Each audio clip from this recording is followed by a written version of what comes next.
დილამშვიდობის, კალბატონებო და ბატონებო. მივესალმები საქართველოს პრემიერ-მინისტრს ბატონ ირაკლი კობახიძეს. მივესალმები საქართველოს პარლამენტის თავმჯდომარეს ბატონ შალვა პაპუაშვილს.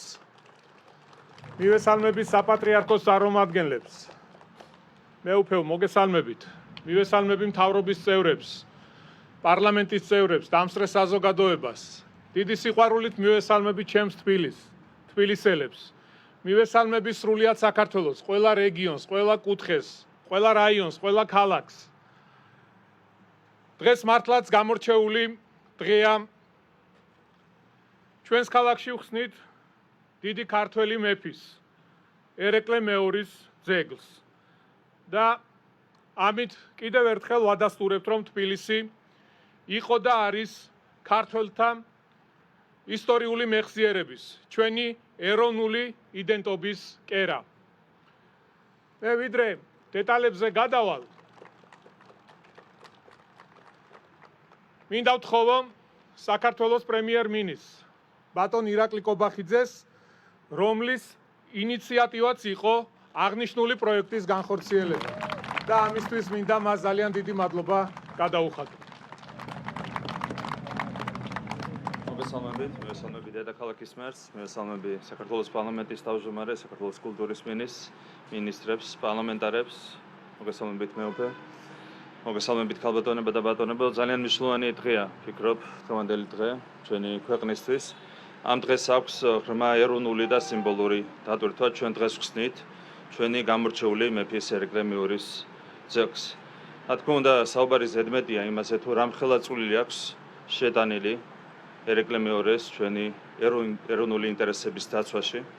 ერთ-ერთ რამეს ვიტყვი, რომ სწორედ ერეკლე მეორის დამსახურება ის, რომ დღეს ჩვენ ქვეყანას შენარჩუნებული აქვს თავისი ეროვნული და რელიგიური იდენტობა.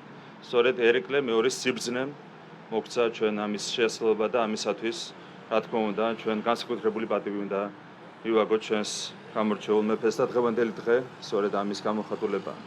ის არის პატრიოტიზმის ნამდვილი სიმბოლო, ეს არის პრაგმატიზმის ნამდვილი სიმბოლო, სამშობლოს სიყვარულის ნამდვილი სიმბოლო და მან მოგცა მაგალითი, რომლითაც თითოეულმა ჩვენგანმა უნდა ვიხემძღვანელოთ.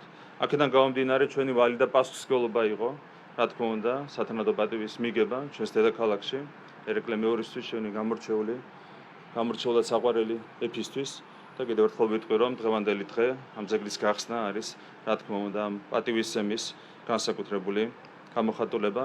ეს არის ძეგლი, რომელიც გამოჩენილი ქართველი მოქანდაკის მერაბ ერაბიშვილის ესკიზის მიხედვით არის შექმნილი და ეს ძეგლი დაამშვენებს ჩვენს დედაქალაქს. და ასევე მინდა მოგილოცოთ დღეს განახლებული სკვერის გახსნა, გამწვანებული სივრცის გახსნა, ყველას გახსოვთ, რომ ფუნქცია ჰქონდა დაკარგული ამ სივრცეს და ეს პარკი სკვერი იქცევა დასვენების ადგილად ჩვენი თანაქალაქელებისთვის, არა მხოლოდ ბუნის მაცხოვრებლებისთვის, ვფიქრობ, რომ ყველა თბილისელისთვის ეს სივრცე ერეკლე მეორის ძეგლით იქნება ერთ-ერთი უსაყვარლესი ადგილი. ეს არის ის, რაც ჭირდება ჩვენს ქვეყანას. ჩვენ უნდა გაუფრთხილდეთ ჩვენს ფესვებს, ქვეყანა, რომელიც არ უფრთხილდება საკუთარ ფესვებს, ვერასდროს შექმნის ღირსეულ მომავალს და ჩვენს დედაქალაქს ჭირდება გალამაზება, შემდგომი გალამაზება, გამწვანება, განვითარება და დღევანდელი დღეც არის უბრალოდ ამის გამოხატულება. დედაქალაქს ეზრუნის გამოხატულება და ამისათვის განსაკუთრებული მადლობა ეკუთვნის დედაქალაქის მერს ბატონ კახა კალათს. კიდევ ერთხელ გილოცავთ დღევანდელ დღეს, პირველ რიგში გილოცავთ ერეკლე მეორის ძეგლის გახსნას, რომელიც იქნება კიდევ ერთი სიმბოლო იმისა, რომ ჩვენ პატივს ვცემთ და უფრთხილდებით ჩვენს ეროვნულ იდენტობას, ჩვენს ფესვებს, ჩვენს ისტორიას. კიდევ ერთხელ გილოცავთ დღევანდელ დღეს.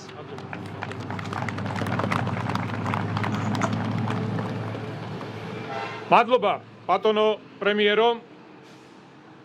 ეს ძეგლი ერთგვარი გზავნილია ჩვენი შვილებისთვის, მომავალი თაობებისთვის, რომ საქართველო მარადიულია თავისი ისტორიით, რწმენით, დიდი კულტურით, ღირებულებებით, რომელიც ხან ბრძოლით, ხან შენებით და რაც მთავარია, გონიერი პოლიტიკით დღემდე მოგვიტანეს ჩვენმა წინაპრებმა, დიდმა მეფეებმა.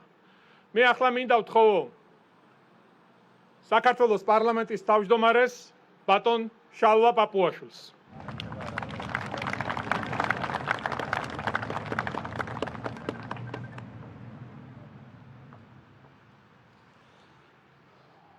მივესალმები ჩვენი დედაქალაქის მერს, მივესალმები პრემიერ-მინისტრს, მთავრობის და პარლამენტის წევრებს, საქართველოს ეკლესიის წარმომადგენლებს, საზოგადოების წარმომადგენლებს. დღეს ჩვენი თბილისისთვის ისტორიული დღეა. დედაქალაქს ამაყად უბრუნდება საქართველოს ბოლო დიდი მეფის, ერეკლე მეორის დიდი ხნით დაგვიანებული ძეგლი, რომელიც სათანადო ადგილს დაიკავებს ჩვენი ქალაქის მიერ პატივდადებული ისტორიული გმირების პანთეონში. დღეს პატივს მივაგებთ ჩვენს სახელოვან მეფეს, რომლის საბრძოლო ნათლობა 14 წლის ასაკში, ქიზიყში, ნეიშინის ველზე შედგა, სადაც მან ქიზიყელების რაბთან ერთად პირველი სამხედრო გამარჯვება მოიპოვა.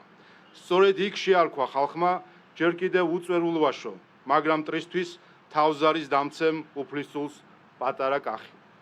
ჩვენ დღეს ძეს უდგამთ ჩვენს სასიკადულო მეფეს, რომელიც მშობლიური თელავის შემდეგ ზუსტად 9 საუკუნის განმავლობაში ელოდა ამ დღეს. ერეკლე მეფის დაბადებიდან 3 საუკუნის განმავლობაში ყველა ნამდვილი ქართველი ეთაყვანებოდა და პატივს მიაგებდა მეფეს, რომელიც საქართველოს ისტორიაში სამუდამოდ დარჩა, როგორც სიმბოლო ბრძოლისა, გმირობისა, თავდაუზოგავი ღვაწლისა და შენებისა. მან ჩვენი ქვეყანა ურთულეს ეპოქაში გამოატარა და ბოლომდე დაიხარჯა მის სამსახურში. მეფე ერეკლემ გადაიხადა ერთი დიდი, უწყვეტი, 60 წლიანი ომი საქართველოს გადარჩენისა და გამთლიანებისთვის. ომი ხმლით, ომი შრომით, ომი გონიერებით. დღევანდელი ძეგლის საზეიმო გახსნა სიმბოლურია იმდენად, რამდენადაც დღეს, ისევე როგორც 300 წლის წინ, ქართველი ხალხის მთავარი ეროვნული ამოცანა, მიზანი და სულისკვეთება ქვეყნის თავისუფლება და გაერთიანებაა. ქართველი ერის ამ ისტორიულ მისიაში ერეკლე მეფე უნდა იყოს მაგალითიც და შთაგონებაც, რომ ბოლომდე მივიყვანოთ მის მიერ დაწყებული საერთო ეროვნული საქმე. მეფე ერეკლე არის სიმბოლო ნამდვილი საქართველოსი, იმ საქართველოსი, რომლის მართლსაც ერთადერთი ინტერესი უნდა ამოძრავებდეს, საკუთარი ერი, საკუთარი სახელმწიფო, საკუთარი რწმენა. საქართველო უპირველეს ყოვლისა, ამ ეროვნული ინტერესის ერთგულების გარეშე ვერ იმმართველებს ხელისუფალი, ვერ შეიყვარებს ხალხი, ანგარიშს არ გაუწევს მტერი და არ დააფასებს ისტორია. ისტორიის მანძილზე საქართველომ უმძიმესი წლები გამოიარა. ჩვენი წინაპრების ხსოვნის პატივისცემა, მათი გმირული შემართების ერთგულება და მათი ეროვნული საქმის გაგრძელება თითოეული ქართველის ვალია. დღეს ერეკლე მეფის სული ხარობს, როდესაც ხედავს დამოუკიდებელი საქართველოს ამაყად მოფრიალე დროშას, როცა ესმის ქართული ლოცვა და გრძნობს შთამომავლების ეროვნულ გულისცემას. მეფე ერეკლეს ძეგლის თბილისში აღმართვა ყოფილიყოს ის დასაწყისი, რომელიც ჩვენი ქვეყნის გამთლიანების, ერის გამთრიალების, წინსვლის და გამარჯვების საწინდარი იქნება. მეფე ერეკლემ დალოცოს სრულიად საქართველოს. მადლობა ბატონო შალვა. საქართველოს გულში, მის დედაქალაქში ერეკლე მეორე ძეგლის აღმართვა არის ერთგვარი სიმბოლო ჩვენი სახელმწიფოს სიმტკიცისა და მისი მშვიდობიანი მომავლის.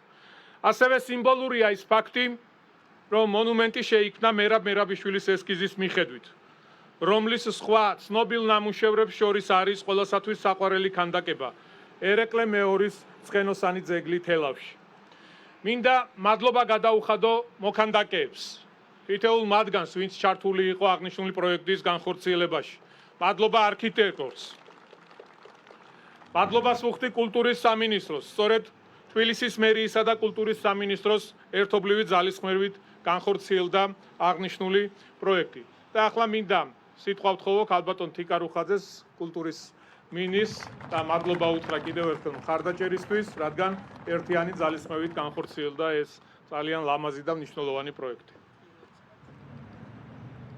უღრმესი მადლობა, მოგესალმებით ძვირფასო საზოგადოებამ, მივესალმები საქართველოს პრემიერ-მინისტრს, საქართველოს პარლამენტის თავმჯდომარეს, მთავრობის პარლამენტის საკრებულოს წევრებს და აუცილებლად მივესალმები ჩვენ საყვარელ თანაქალაქელებს. მადლობა მინდა ბატონ კახას გადავუხადო იმ სილამაზისთვის, რაც კეთდება ჩვენს დედაქალაქში, ეს კიდევ ერთი ადიდებს ჩვენს სიამაყის შეგრძნებას, რომ ასეთი ტიპის ნამდვილად ულამაზეს ქალაქში ვცხოვრობთ და მე მიხარია, რომ ამ შემთხვევაში ეს არ იქნება მხოლოდ პარკი და პრემიერის ინიციატივა ჩვენს მიერ იყო მხარდაჭერილი მთელი წელი ჩვენმა დიდმა გუნდმა სამხატვრო აკადემიის ჩართულობით ჩვენი კულტურის სამინისტროს ინფრასტრუქტურის დეპარტამენტის ჩართულობით თქვენთან თქვენი მერიის სამსახურებთან ერთად მოვახერხეთ რომ ხელოვნება შემოგვეტანა ისტორიის და ლანდშაფტის გალამაზებაში და ხელოვნებით დანახული ისტორია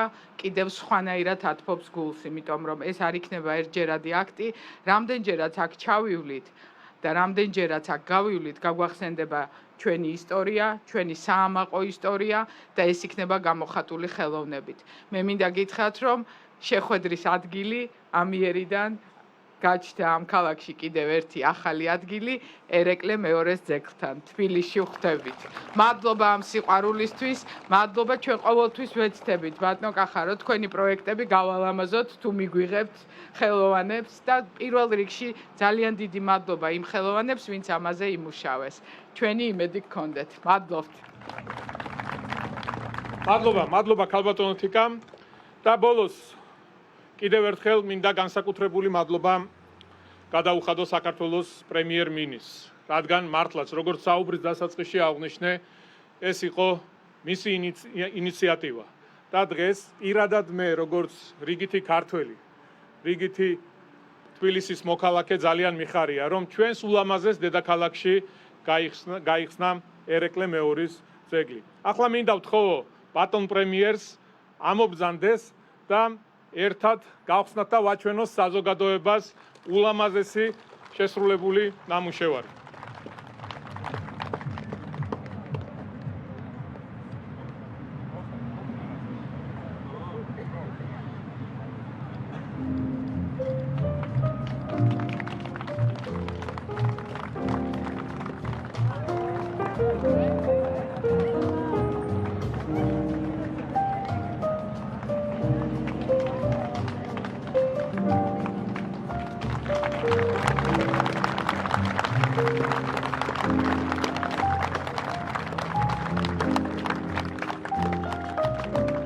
მე მგონი მართლა ძალიან ლამაზ გამოვიდა, ადგილსაც ძალიან უხდება. ჩვენ ასევე დავასრულეთ აქვე არსებული სივრცის კეთილმოწყობა, გალამაზება, გამწვანება და დღეს საღამოს ყველას 8 საათზე გელოდებით გაიმართება ჯგუფი ურსას კონცერტი და ერთად გავხსნათ ეს ულამაზესი რეკრეაციული სივრცე. კიდევ ერთხელ ძალიან დიდი მადლობა ყველას მობრძანებისთვის. ჩვენ რა თქმა უნდა გავაგრძელებთ ქალაქის განვითარებას, გალამაზებას. ეს რა თქმა უნდა ძალიან მნიშვნელოვანია და მომდევნო 4 წელი კიდევ უფრო საინტერესო იქნება ჩვენი დედაქალაქისთვის. მადლობა და წარმატებები ყველას.